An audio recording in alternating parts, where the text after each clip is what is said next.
रोमेनिया देश में जब कम्युनिज्म का दौर चल रहा था, तब उसे कम्युनिस्ट लोग गोल्डन एज ऑफ रोमेनिया कहते थे। उसी दौर के 6 ऐसे किस्से हैं जो रोमेनिया के लोगों की जिंदगी एक मजाकिया तौर पर दिखाते हैं। इन किस्सों को 2009 की film tales from the golden age में दिखाया गया है। सबसे पहला किस्सा एक ऑफिशियल विजिट का है, जहां कुछ वीआईपीज गाड़ियों की रैली करवाना चाहते थे। लोकल मेयर के सेक्रेटरी से कहा गया कि उसे रैली के लिए कबूतरों और गाय का इंतजाम करना होगा और पार्टी ऑफिशियल के आने से पहले उसे ये काम पूरा करना था। उसने इंस्पेक्टर को फ्लोरिका नाम के आदमी के पास भेजा, जिसके पास कबूतर हुआ करते थे और जो उस गांव में मेला रखता है। पर फ्लोरिका ने बताया कि वो कबूतर उसके साले के थे और वो उन कबूतरों को खा चुका है। सेक्रेटरी जॉर्ज पूरे गांव की साफ सफाई करवाने लगा ताकि वीआईपीज के आने तक तैयारी में कोई भी कमी न रहे। मेयर इस रोड शो को लेकर डरा हुआ था, पर जॉर्ज ने उसका डर दूर किया और कुछ देर बाद उन्हें बताया गया कि कबूतर नहीं बल्कि मुर्गियों का इंतजाम हो पाएगा। जल्द ही इंस्पेक्शन के लिए पार्टी ऑफिशियल्स गांव में आ गए और हर किसी को उनके स्वागत के लिए सड़क पर खड़ा कर दिया गया। वो ऑफिशियल समझ नहीं पाए कि एक गाय को उनके सामने क्यों लाया गया है, जबकि उन्हें भेड़ बकरियों का इंतजाम करने के लिए कहा गया था। इतना ही नहीं, उन्हें उस मेले को भी रोकने के लिए कहा गया जो हर साल रखा जाता है। और ये बात जानकर फ्लोरिका को तकलीफ हुई, क्योंकि मेले का काम इस बार भी उसी का था। एक तरफ जहां लोग दावत के मजे उठा रहे थे, वहीं फ्लोरिका को अपना मेला बंद करना पड़ रहा था, जिसके बाद उसे परफॉर्म करने के लिए भी कहा गया ताकि ऑफिशियल्स का मनोरंजन हो सके। शराब पीते हुए वो ऑफिशियल्स मजे कर रहे थे, पर तभी उन्हें एक कॉल के जरिए बताया गया कि अगले दिन होने वाला रोड शो कैंसिल हो गया है और वीआईपीज उस गाँव में कुछ दिनों बाद आएंगे। गांव वालों की तैयारियों पर पानी फिर ना जाए, इसलिए ऑफिशियल्स ने कह दिया कि वो लोग खुद मेले के मजे उठाएंगे और बच्चों के झूले पर हर किसी को बिठा दिया गया। वहां मौजूद हर इंसान को उस झूले पर बैठना पड़ा, पर कुछ देर बाद मेयर की तबीयत बिगड़ने लगी और तब जॉर्ज को पता चला कि फ्लोरिका खुद भी मशीन शुरू करके झूले पर बैठ गया है, जिसका मतलब ये है कि झूला रोकने के लिए अब कोई भी नहीं बचा और इसलिए कोई भी झूले से उतर नहीं पाएगा। वो सब मदद के लिए चिल्लाते रहे, पर उनकी आवाज सुनने वाला कोई भी नहीं, क्योंकि वो एक सुनसान इलाका है। रात भर वो लोग झूले पर फंसे रहे, पर गांव के दूसरे लोगों को लगा कि वो सब मजे कर रहे हैं, इसलिए उनकी किसी ने मदद नहीं की। और इस किस्से के बारे में कहा जाता है कि गांव में रोड शो हो गया, तब भी वो लोग झूले से उतर नहीं पाए और कई दिनों तक वो सब वही फंसे रहे। दूसरा किस्सा कम्युनिस्ट पार्टी के फोटोग्राफर का है, जिसे फोटोज एडिट करके नेताओं की हाइट बढ़ाने के लिए कहा जाता है। वो नेताओं की इन मांगों का मजाक उड़ाता था, पर उसके सीनियर को डर था कि अगर उनकी मांगे पूरी ना की गई तो उनका काम बंद करवा दिया जाएगा और उन दोनों को जेल में डाल दिया जाएगा। घंटों तक ये डिस्कशन चलता रहा कि वो अपने पार्टी के नेता को तस्वीर में ताकतवर कैसे दिखाएंगे और उनके पास इस काम को पूरा करने के लिए सिर्फ एक दिन का वक्त था। एक दिन बीत गया और रोड शो का वक्त भी आ गया। किसी तरह सही वक्त पर तस्वीरें तैयार हुई, पर सीनियर फोटोग्राफर को बताया गया कि उसे बाकी की तस्वीरें अपने साथ ले जानी होंगी। वो समझ नहीं पाया कि तस्वीर में खराबी क्या है, क्योंकि वो अपने नेता की हाइट बढ़ा चुका था। मगर अचानक ये मांग की गई कि उन्हें अपने नेता के सर पर तस्वीर में एक टोपी रखनी होगी, क्योंकि तस्वीर में मौजूद दूसरे नेता के सर पर भी एक टोपी है। इन अजीब सी मांगों को पूरा करने में बहुत मेहनत लगेगी, फिर भी फोटोग्राफर्स को उनकी मांग पूरी करनी पड़ी।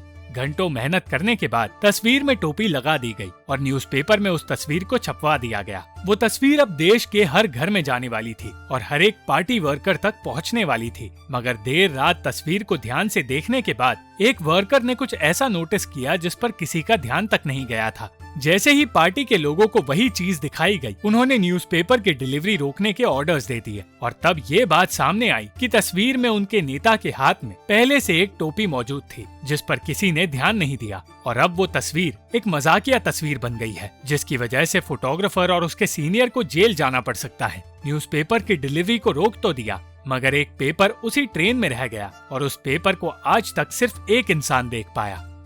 तीसरा किस्सा उस उत्साही एक्टिविस्ट का है जो उस इलाके में भाषण दे रहा था जिस इलाके में कोई भी पढ़ा लिखा नहीं। वो चाहता था कि जवान एक्टिविस्ट इस अशिक्षा को मिटाए और उसके इस भाषण को एक अजीब सा एक्टिविस्ट सुन रहा था जो उससे भी ज्यादा उत्साही था। वही जवान आदमी इस काम को पूरा करने इलाके के एक छोटे से गांव में गया, जहां आधे रास्ते पहुंचकर उसे गाड़ी से उतरना पड़ा क्योंकि वहां कोई सड़क ही नहीं थी। पैदल सफर तय करके उसने एक नदी पार की और एक अनजान चरवाहे के सामने आ पहुंचा। बिना वक्त गवाए एक्टिविस्ट क्यूरेला उस चरवाहे के सामने ये जताने लगा कि उसे सब कुछ आता है और उस चरवाहे को कुछ नहीं आता क्योंकि वो अनपढ़ है।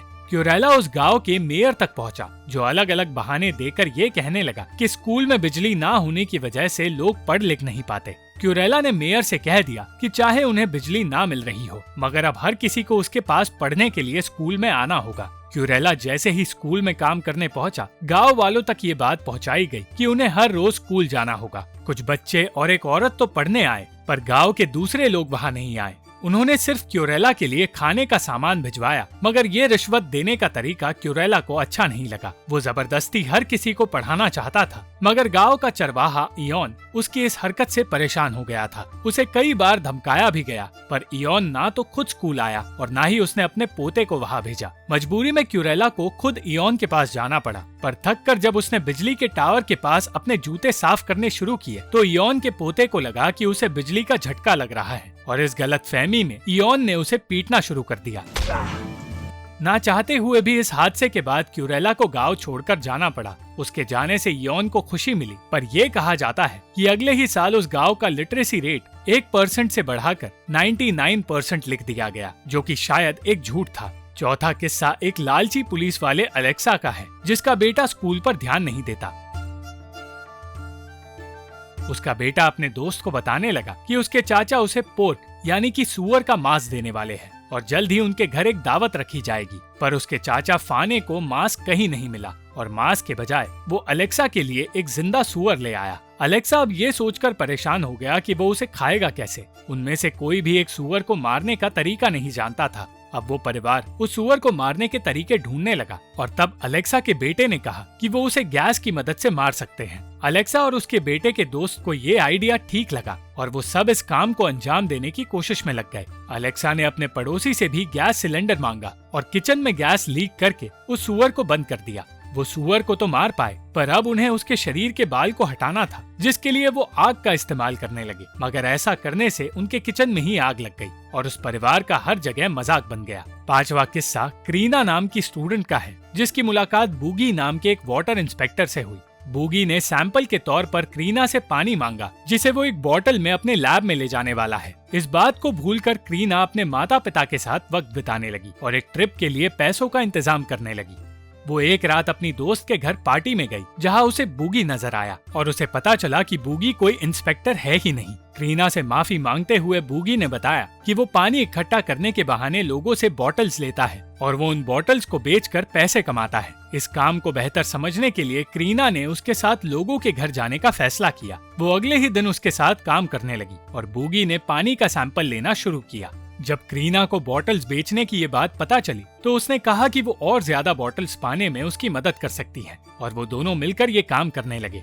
उसने कहा कि पानी की जगह अगर वो लोग एयर क्वालिटी का बहाना दे, तो उन्हें बॉटल्स के साथ साथ दूसरी चीजें भी मिल जाएंगी और क्रीना का ये आइडिया काम कर गया। बहुत सारे बॉटल्स और बर्नियां बेचकर उन्होंने एक ही दिन में बहुत सारे पैसे कमा लिए और अब वो दोनों ये सोचने लगे कि एक गाड़ी खरीदने के लिए उन्हें कितने बॉटल्स बेचनी होंगी। उन दोनों का लालच बढ़ता गया और उन्होंने एक पूरे बिल्डिंग को अपना शिकार बनाने का प्लान बनाया। क्रीना जल्द से जल्द बहुत सारे पैसे कमाना चाहती थी ताकि गाड़ी खरीद कर वो एक ट्रिप पर जा सके, पर उसकी इस बेचैनी की वजह से वो लोग मुसीबत में पड़ने वाले थे, क्योंकि बिल्डिंग में रहने वाले किसी एक आदमी ने पुलिस को वहां बुला लिया और उन दोनों की चोरी पकड़ी गई। वो दोनों पुलिस से बचने की कोशिश करते रहे और क्रीना बचकर भाग निकली, पर बूगी पकड़ा गया। बचे कुचे बॉटल्स भी क्रीना ने वही छोड़ दिए और गाड़ी खरीदने के अपने सपने को उसने अपने ही लालच की वजह से हमेशा के लिए भुला दिया। आखिरी किस्सा ग्रिगोर नाम के आदमी का है, जो पोल्ट्री ट्रक ड्राइवर है। ग्रिगोर अपनी शादीशुदा जिंदगी से खुश नहीं है, क्योंकि उसकी पत्नी मारियूसा अब उससे प्यार नहीं करती।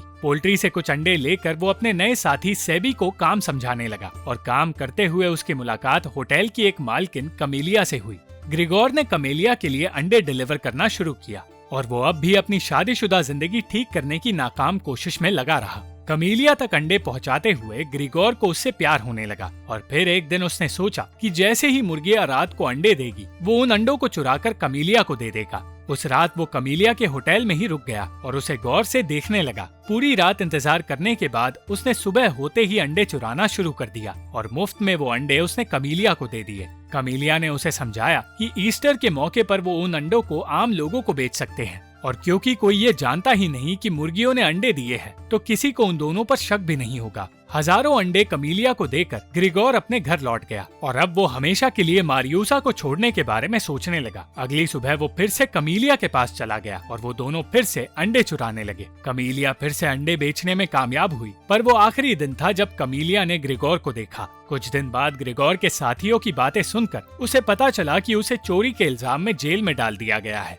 ग्रिगोर को सिर्फ एक इंसान से मिलने की इजाजत दी गई और उसे लगा कि कमीलिया उससे मिलने आई होगी, पर वो हैरान हो गया जब उसके सामने कमीलिया की जगह उसकी पत्नी मारियूसा आई। इन सारे किस्सों की मदद से हमें ये दिखाया जाता है कि जिस दौर को गोल्डन एरा ऑफ रोमानिया कहा जाता है, उस दौर में लोग इतने खुश और आबाद थे कि उन्हें चोरी, झूठ और लालच से भरी जिंदगी जीनी पड़ी। Thank you for watching this video. अगर आपको ये वीडियो और कहानियाँ पसंद आई तो इन किस्सों में से आपको कौन सा किस्सा सबसे अच्छा लगा, ये हमें कमेंट्स में जरूर बताएं।